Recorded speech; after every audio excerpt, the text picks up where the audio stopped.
विद्यालय शिक्षा विभाग हरियाणा द्वारा SCERT के सहयोग से उत्कर्ष के माध्यम से एजुसेट टेलीकास्ट हेतु तैयार आज की इस वीडियो लेसन में आपका स्वागत है। हेलो स्टूडेंट्स, कैसे हैं आप? आज हम पढ़ेंगे 8वीं कक्षा का 9वां अध्याय जंतुओं में जनन। इसका एक भाग हम पहले देख चुके हैं। दूसरे भाग पर चर्चा करने से पहले आइए हम एक प्रश्नोत्तरी का खेल खेलते हैं। मैं आपसे एक बहुविकल्पी प्रश्न पूछूंगा और उसके लिए आपको 4 विकल्प दिए जाएंगे। आपको 5 सेकंड के समय में उनमें से सही विकल्प चुनना होगा और प्रत्येक सही विकल्प के लिए आप अपनी कॉपी में अपने लिए 1 अंक लिखेंगे। अब देखते हैं कौन सबसे अधिक नंबर प्राप्त करता है। और देखिएगा, विकल्प के बाद आपके प्रश्न में कॉर्नर पे 5 तक की गिनती यानी घड़ी चलेगी। उस समय का आपको ध्यान रखना है और उससे पहले ही आपको उत्तर देना है। आप बताइए, पहला प्रश्न आपके लिए स्क्रीन पर आ रहा है। निम्न में से कौन सा पुष्प का यानी फूल का नर जनन भाग है? और आपके विकल्प हैं, पहला विकल्प स्त्री केसर, दूसरा विकल्प डंठल, तीसरा पुंकेसर और चौथा वर्तिका। और ये आपका समय शुरू होता है। बताइए।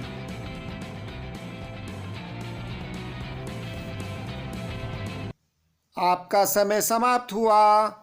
इसका सही उत्तर है पुंकेसर। पुंकेसर किसी भी पुष्प का नर जनन भाग होता है। प्यारे बच्चों, स्त्री केसर वह फूल का मादा भाग होता है और डंठल वह भाग होता है जिससे कोई फूल या पत्ती शाखा से जुड़ती है और वर्तिका अंडाशय का ऊपरी भाग होता है। इसलिए इसका ठीक उत्तर पुंकेसर। जिन जिन बच्चों का ठीक था वो अपना 1 अंक कॉपी में लिख लें। और अब दूसरे सवाल की ओर। दूसरा सवाल बहुत ही आसान, बहुत ही रोचक। देखिएगा, सवाल है, इनमें से कौन सा सुमेलित नहीं है? सुमेलित का मतलब कौन सा ठीक जोड़ा नहीं है। पहला विकल्प है मुर्गी चूजा, मुर्गी चूजा। और दूसरा विकल्प है बिल्ली बिलोटा। और तीसरा विकल्प है गाय मेमना। और चौथा विकल्प है कुत्ती पिल्ला। और देखिए, अब आपका समय शुरू होता है। ये स्टार्ट।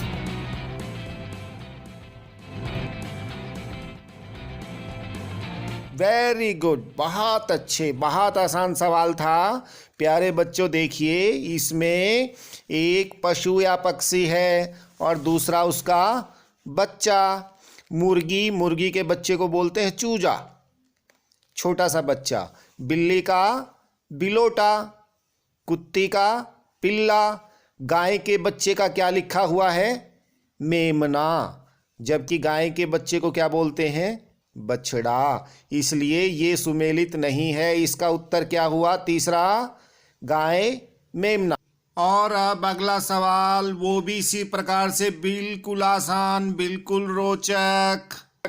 देखिएगा, टैडपोल का वयस्क में बदलना क्या कहलाता है? टैडपोल यानी मेंढक की आरंभिक अवस्था। देखिए, ये हमारे विकल्प हैं।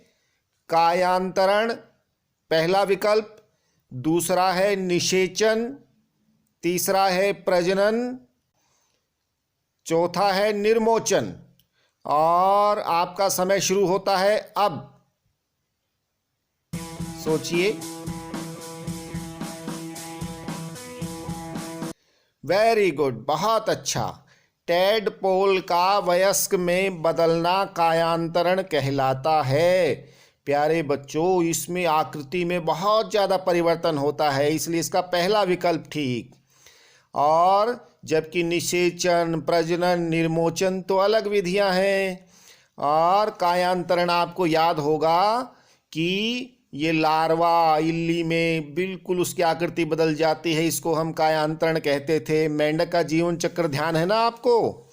और इस प्रकार से इसका भी एक अंक जिन जिन बच्चों ने ठीक उत्तर दिया था वो जोड़ लेंगे। और अगला सवाल है, देखिएगा, ये भी बहुत आसान। निम्न में से जरायुज जंतु कौन सा है? जरायुज ध्यान है आपको? ठीक है, मैं सवाल के बाद में आपको इसका हल बताऊंगा। विकल्प हैं आपके, पहला विकल्प मुर्गी, दूसरा विकल्प गाय, तीसरा कबूतर और चौथा विकल्प है चिड़िया। समय शुरू। बहुत अच्छे, ये सवाल तो सब बच्चों ने ठीक बताया होगा। इसका विकल्प है गाय। प्यारे बच्चों, जरायुज जंतु उन जंतुओं को कहते हैं जो विकसित शिशु को जन्म देते हैं, जिनके सभी अंग पहले ही विकसित हो चुके हों। जबकि इस सवाल के 3 विकल्प मुर्गी, कबूतर, चिड़िया अंडे देते हैं, इसलिए इसका दूसरा विकल्प गाय ठीक है। तो ठीक उत्तर देने वाले बच्चों को इसका भी 1 अंक। और अब अगला सवाल, सामान्य स्थितियों में बाह्य निषेचन किसमें होता है?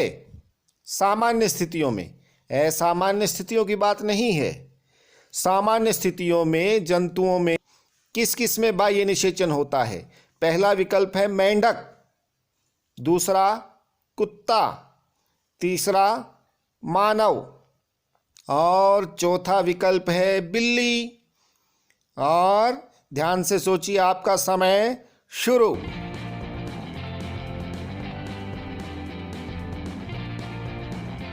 समय समाप्त। तो प्यारे बच्चों, ठीक बताया, इसका विकल्प है मेंढक। मेंढक में अंड का निर्मोचन निषेचन से पहले ही होता है।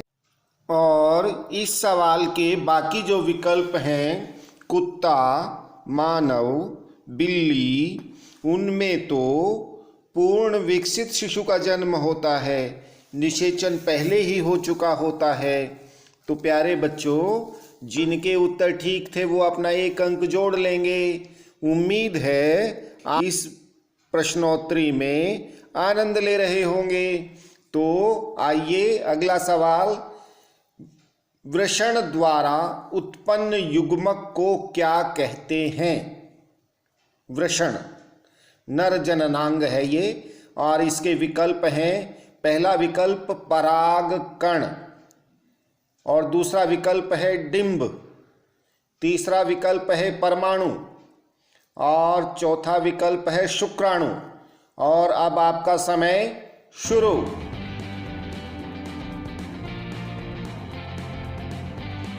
समय समाप्त। और इसका ठीक उत्तर है शुक्राणु।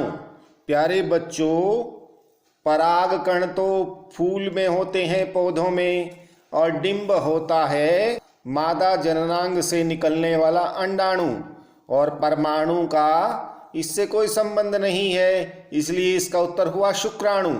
तो जिन बच्चों का ठीक उत्तर है वो इसमें अपना अंक जोड़ लेंगे और सबके लिए तालियां बजाएंगे।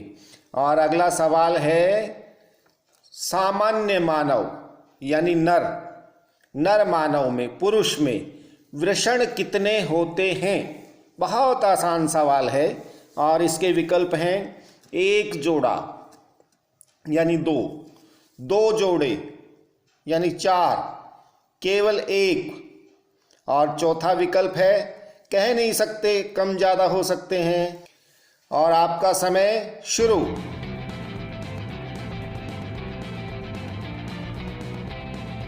बिल्कुल ठीक, 1 जोड़ा। सामान्य मानव नर में 1 जोड़ा वृषण होते हैं।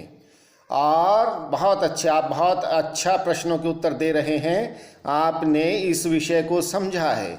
और प्यारे बच्चों, अब आइए अगला सवाल है, मानव भ्रूण का रोपण कहाँ होता है?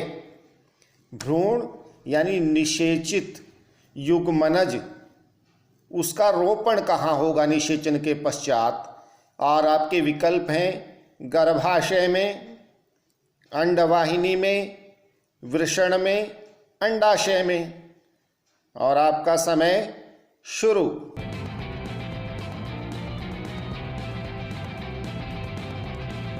समय समाप्त। इसका ठीक उत्तर है गर्भाशय में।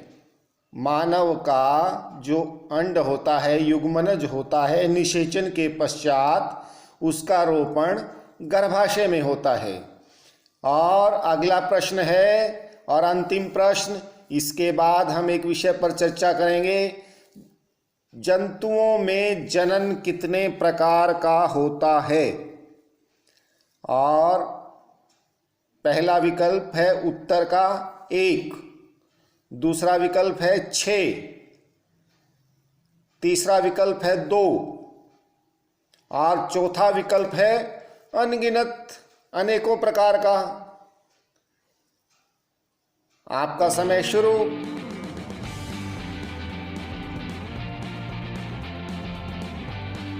समय समाप्त। Very good. जंतुओं में जनन 2 प्रकार का होता है, एक लैंगिक जनन और दूसरा अलैंगिक जनन।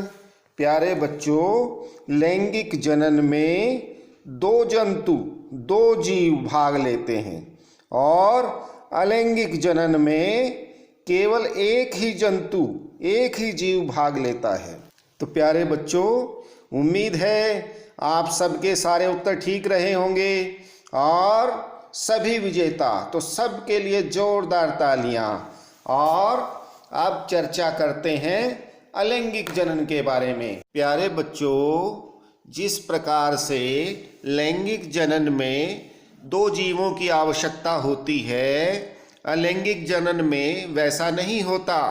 अलैंगिक जनन में एकल जीव यानी एक ही जीव समस्त जनन की प्रक्रिया पूरी कर लेता है और यह प्रायः छोटे जीवों में, सूक्ष्मदर्शीय जीवों में यानी एक कोशिकीय जीव या कुछ उससे बड़े जीव, उनके अंदर संपन्न होता है। यह एक विशेष प्रक्रिया है। आप इस प्रकार के जीवों के जनन को समझने के लिए अपनी प्रयोगशाला में हाइड्रा की स्लाइड को देख सकते हैं। प्यारे बच्चों, हाइड्रा एक छोटा जीव होता है। यद्यपि यह बहुकोशिकीय जीव है, लेकिन यह इतना छोटा होता है कि यह 1 से 2 सेंटीमीटर तक ही लंबा होता है। यह एक पाइप नुमा संरचना होता है। जेली की तरह से यह पारदर्शी भी होता है और हरे रंग का भी हो सकता है। यह एक जलीय जीव है जो पानी में तैरता रहता है। एक्वेरियम आप सब जानते होंगे ना। कुछ घरों के अंदर, कार्यालयों के अंदर सजावटी मछलियां पालने के कुछ उपकरण, सामान या डब्बे रखे रहते हैं। उनका तो यह शत्रु होता है। क्यों? क्योंकि यह मछलियों के लार्वा, उनके अंडे, उनका भोजन करता है। आप चित्र में भी देख रहे होंगे, एक मच्छर के लार्वा को हाइड्रा अपना शिकार कर रहा है।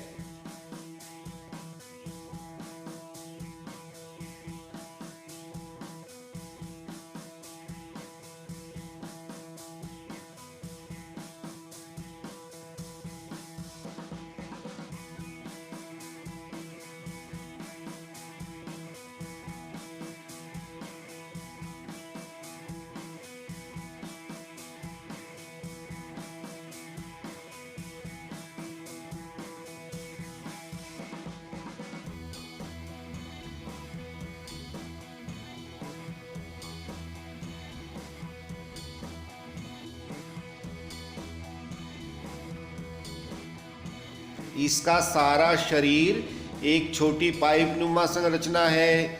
उसके ऊपर उंगलियों के समान की संरचनाएं होती हैं, जिसके माध्यम से यह अपने शिकार को पकड़ता है। और देखिए, इसके अंदर इन संरचनाओं के बीच में एक छेद जैसी आकृति है, वही इसका मुंह होती है। उसी के माध्यम से यह भोजन ग्रहण करता है।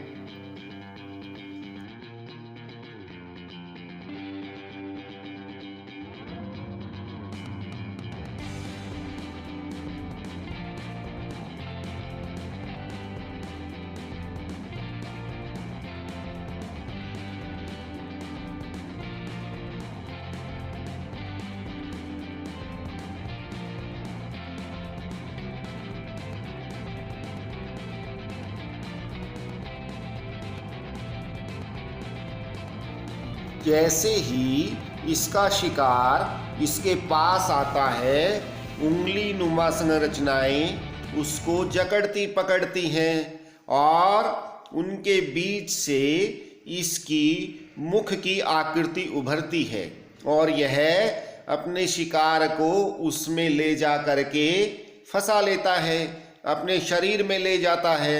और प्यारे बच्चों, इसकी संरचना बहुत ही सरल है। और देखेंगे, पाचन के पश्चात बचे हुए अपशिष्ट भोजन को निकालने के लिए इसमें कोई विशेष अंग नहीं है। वह अपने उस मुखनुमा संरचना से ही अपशिष्ट को भी बाहर निकालता है ना बच्चों? बिल्कुल रोचक जानकारी। और प्यारे बच्चों, आप अपने घरों में छिपकलियां तो देखते होंगे। आपने कुछ छिपकलियों की कटी हुई पूंछ देखी है?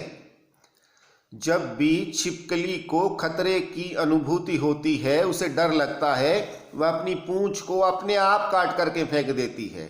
और उसकी कोशिकाओं में विशेषता होती है कि कुछ समय के पश्चात उसकी पूंछ दोबारा आ जाती है। हाइड्रा की सभी कोशिकाओं में यह विशेषता है और इसीलिए इस चमत्कारी जीव को लगभग अमर जीव माना जाता है। यदि हम एक हाइड्रा को काट करके 2 हिस्सों में बांट दें तो वह मरेगा नहीं, बल्कि दोनों हिस्सों में उसके शरीर के शेष अंग जो कटकर अलग हुए थे वो पैदा हो जाएंगे और 2 हाइड्रा बन जाएंगे। अगर हम उसको 20 हिस्सों में काट देंगे तो उसके 20 हिस्से नए जीव बन जाएंगे। यह इसकी कोशिकाओं की चमत्कारिक विशेषता है। और प्यारे बच्चों, जब हाइड्रा के अंदर जनन होता है उसकी भी विशेष प्रक्रिया है। आप चित्र में देख रहे होंगे और आपकी पुस्तक में भी चित्र बना हुआ है। हाइड्रा में सामान्य स्थितियों में उसके शरीर में साथ में एक मुकुल निकलता है। मुकुल यानी बड, छोटी सी संरचना, छोटे उभार आते हैं।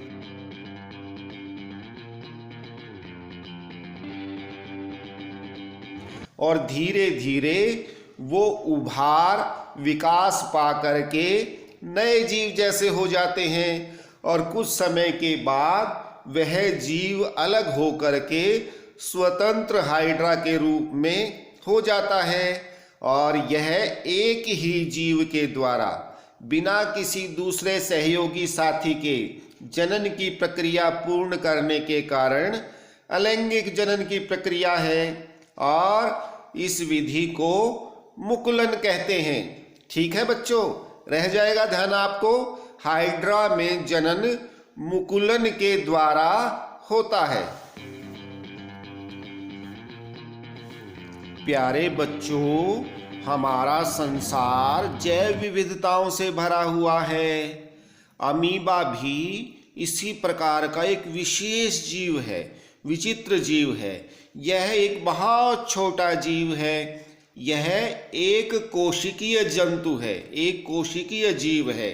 इतना छोटा कि इसे हम सामान्य आँखों से बिना सूक्ष्मदर्शी यंत्र के देख नहीं सकते और इसकी आकृति भी अनियमित होती है, लगभग वैसी ही जैसे किसी कागज के ऊपर शाही की कुछ बूंदें गिर जाएं तो जैसी आकृति बनती है।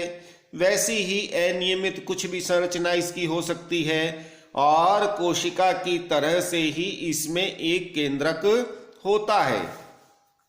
जैसे अमीबा विकसित होता है, इसकी आकृति बढ़ने लगती है, धीरे धीरे यह एक गोले के रूप में अपने आप को ढाल लेता है और धीरे धीरे इसका केंद्रक दो हिस्सों में विभाजित होना आरंभ कर देता है और सबसे पहले केंद्रक विपरीत दिशा में खिंचाव करते हुए दो हिस्सों में बंट जाता है और उसके बाद अमीबा का पूरा शरीर भी दो हिस्सों में बंट जाता है और इस प्रकार से जो बड़ा अमीबा था वो दो नन्हे जीवों के रूप में विकसित हो जाता है और इस प्रकार से अमीबा में जनन होता है। अमीबा में जनन की यह प्रक्रिया द्विखंडन कहलाती है।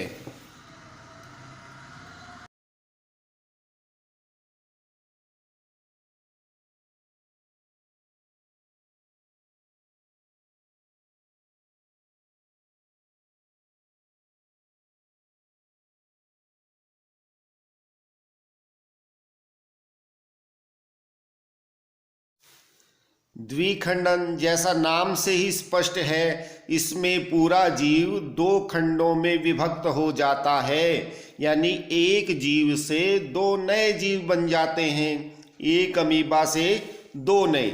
इसलिए इस विधि को द्विखंडन विधि कहा जाता है। प्यारे बच्चों, जीवों के रोचक संसार में अनेक ऐसी प्राकृतिक विधियां हैं, लेकिन इसके अलावा विज्ञान ने भी तरक्की की है।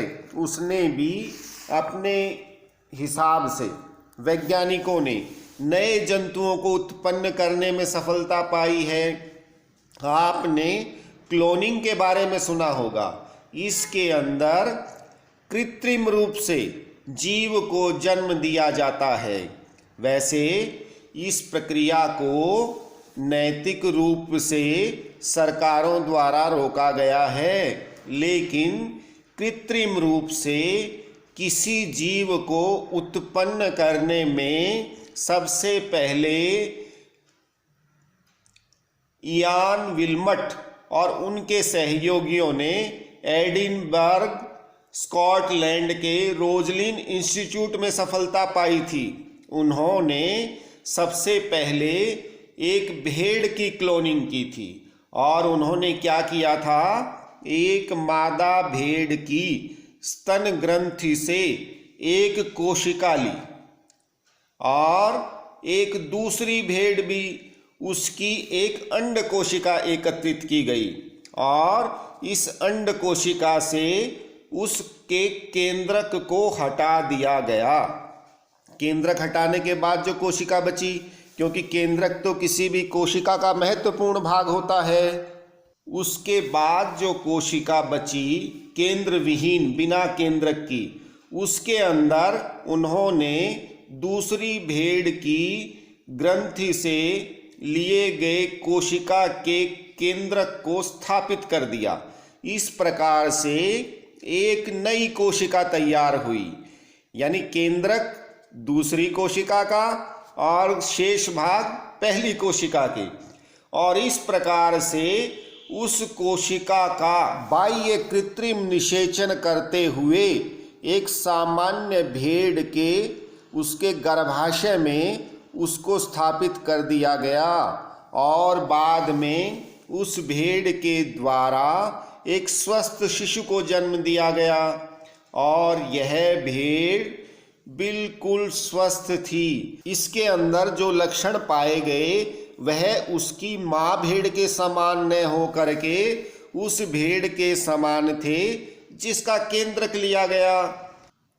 इस भेड़ को बाद में वैज्ञानिकों द्वारा पूरे निरीक्षण में रखा गया और बाद में फेफड़ों के एक रोग के कारण 7 साल की आयु में इस भेड़ की मृत्यु हो गई।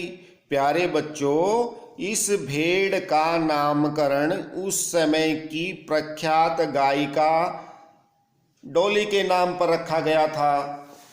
तो प्यारे बच्चों, डॉली के बाद भी स्तनधारियों के क्लोन बनाने के बहुत से प्रयास किए गए।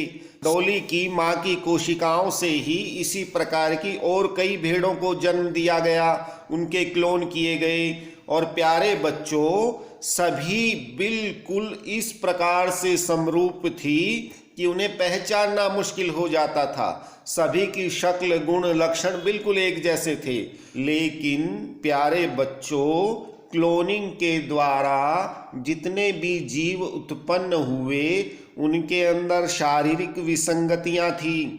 उनकी आयु बहुत कम थी। बीमारियों का आक्रमण उनके ऊपर शीघ्र होता था। सामान्य आयु से वो कम जीवन जीते थे।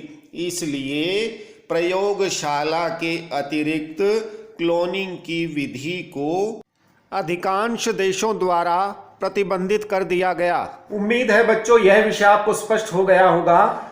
आप अपनी पाठ्य पुस्तक का गहराई से अध्ययन करें, इन विषयों पर अपने शिक्षक से चर्चा करें और अपने अभ्यास के प्रश्नों को हल करने की कोशिश करें। ठीक है बच्चों, मिलते हैं अगले वीडियो में। फिर आपको बाय।